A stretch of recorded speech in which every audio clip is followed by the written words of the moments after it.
नमस्कार मित्रांनो, स्वागत आहे तुमचं या डेटाच्या ॲनालिसिस व्हिडिओमध्ये. तर मित्रांनो, आपण जो डेटा ट्रॅक करतोय, तो करतोय 13 तारखेच्या मार्केटसाठी. सो आज काय झालं दिवसभरात ते बघणं गरजेचं आहे.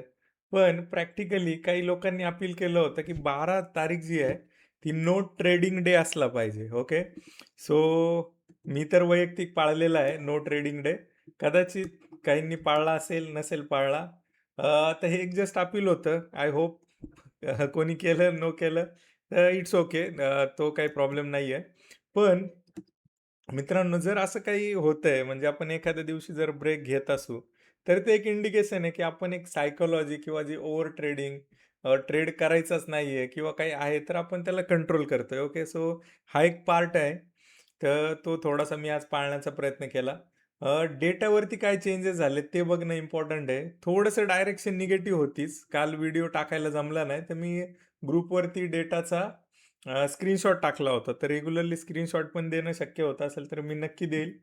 तर मला थोडीशी विनंती करायची मित्रांनो, तो व्हिडिओ जे आहेत ते पाहिले जात नाहीत, जोपर्यंत मी तुम्हाला ती लिंक पाठवत नाही किंवा त्या हिशोबाने हे करत नाही. तर हे जे आहे, एक साइड बाय एक टूल म्हणून त्याला वापरा. ओके. जस्ट एक आयडिया येईल, की हे कशा हिशोबाने आहे. तर ऑल्दो हा थोडासा लाँग टर्मसाठीचा डेटा असला, तरी आपल्याला इंट्राडेमध्ये एक जस्ट बेस म्हणून आपल्याला कामाला येतो, की ॲट आपल्याला लाँग नाही जायचं. आपल्याला ही गोष्ट कालही क्लिअर होती, की लाँग जे जायचं नाहीये, तर त्या हिशोबाने आपण कुठल्याच अँगलनी लाँग जाण्याचा प्रयत्न करणार नाही. राइट? सो डेटा जो आहे तो साइडवेजच होता आणि निगेटिव्ह होता. तर माझी जी अपेक्षा होती, की तो 60-70 पॉइंटच्या रेंजमध्ये राहील, पण ऑलमोस्ट 200 पॉइंटपर्यंत खाली गेला. सो ओव्हरऑल जी डायरेक्शन होती ती निगेटिव्ह होती. त्यानंतर दुसरी गोष्ट अशी होती, की आज जर एवढा दिवसभर निगेटिव्ह होता आणि नंतर जी रिकव्हरी आली, त्या रिकव्हरीने सगळं मॅच केलेलं आहे. म्हणजे जे ओव्हरऑल ज्या पोझिशन आहेत, त्या सगळ्या स्ट्राईक प्राईजवर एक अशा पद्धतीचं काम झालेलं आहे, की पुन्हा एकदा अगेन साइडवेज आपल्याला इंडिकेशन देते आणि ओव्हरऑल जो डेटा आहे तो अगेन निगेटिव्हच आहे. तर ह्या ज्या पोझिशन आहेत कदाचित हा निगेटिव्हच राहिला असता दिवसभरात, तर फार मोठा इम्पॅक्ट क्रिएट करू शकला असता. अजून मेजर फॉलसाठी पण थोडासा तो सावरताना दिसतोय. ओके. सो अगेन याचं कन्क्लुजन जर काढायचं म्हटलं तर एकदम हेवी निगेटिव्हवाला कार्यक्रम आहे.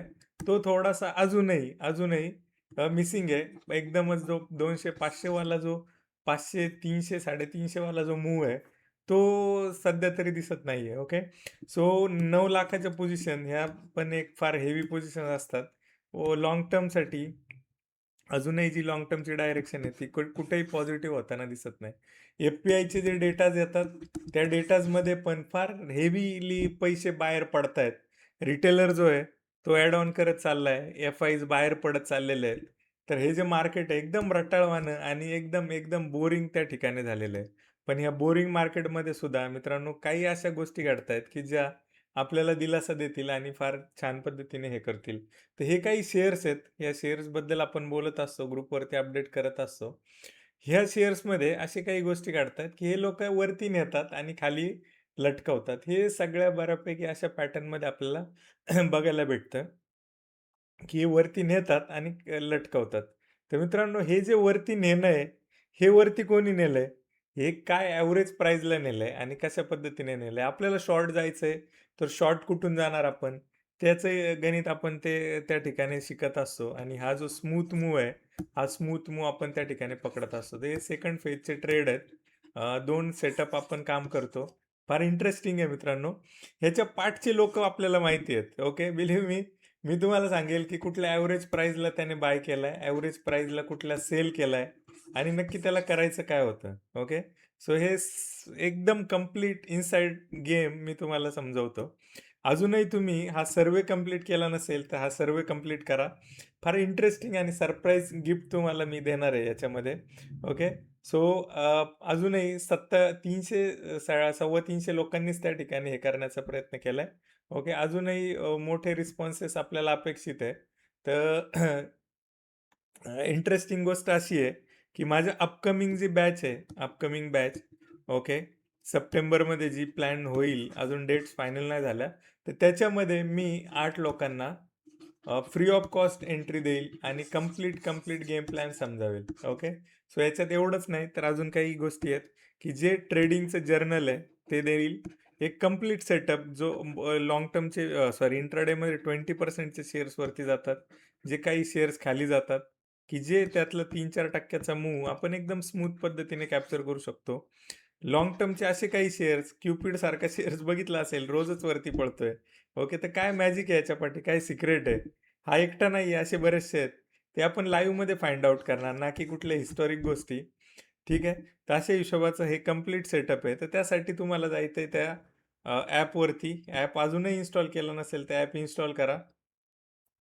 तुम्ही रेग्युलर व्हिडिओज बघताय याचा अर्थ तुम्ही सीरियस आहे आणि काहीतरी लर्निंगची जर्नी करायची. तर ही लर्निंगची जर्नी फार महाग नाहीये.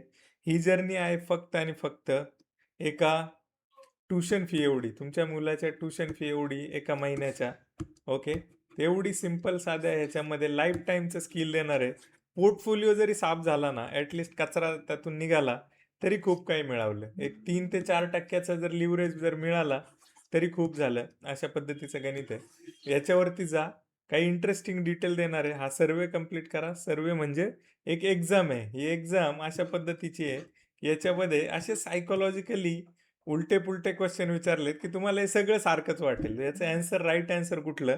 तर त्यासाठी तुम्ही ट्यून करा आणि बघत राहा मित्रांनो. YouTube चॅनल जवळच्या मित्रांनी अजूनही कोणी सबस्क्राईब केलं नसेल, तर सबस्क्राईब करायला त्यांना सांगा. फार इंटरेस्टिंग गोष्टी मी शेअर करत असतो. संडेजला काही लाईव्ह होतात. लाईव्ह बघितले नसतील तर लाईव्ह चेकआउट करा. फार इंटरेस्टिंग आणि सिक्रेट गोष्टी त्या ठिकाणी शेअर केलेल्या आहेत. ओके. सो लाँग टर्मसाठी अजूनही कोणी अ, अ, निफ्टीमध्ये ब्रॉडर मार्केटमध्ये काही पॉझिटिव्ह डायरेक्शन शोधत असेल, तर मित्रांनो निराशा होईल. अजूनही काही चांगलं झालेलं नाहीये. डेटा अजूनही निगेटिव्ह आहे. ओके. सो थांबूया आजच्या व्हिडिओमध्ये. थँक